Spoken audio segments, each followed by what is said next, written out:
আজ আমি পয়লা বৈশাখের কাপড় কিনতে গিয়ে বাজারে এটা কি দেখি। भाई भाई भाई मेरा भाई बताना भाई प्लीज बताना मेरा अच्छा अच्छा তো হ্যালো ভাই, তোমরা কেমন আছো? আমি মৃদুল। আমি আজ অটোতে করে পয়লা বৈশাখের কাপড় কিনতে যাই বাজারে।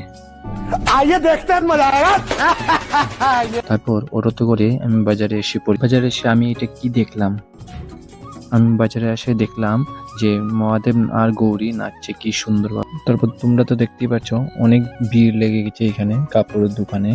তো দেখতে পাচ্ছি সবই অনেকগুলি জিনিস কিনলো। তারপর আমি এখানে দেখি অনেক কম দামে জুতা বিক্রি করছে নতুন নববর্ষের জন্য। তো তারপর আমি অন্য একটি দোকানে গিয়ে দেখলাম কি সুন্দর স্যুটগুলি 200 টাকার মধ্যে বিক্রি করে দিচ্ছে।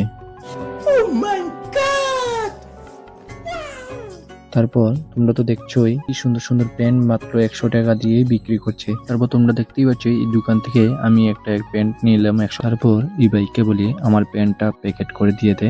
আমি এখন অন্য একটি গলিতে যাচ্ছি। তারপর ওইখানে যাওয়ার পর আমার একজন সাবস্ক্রাইবার দেখি। তো বন্ধুরা, তোমরা যদি আমাকে এরকম সাপোর্ট করো না, খুব ভালো লাগে।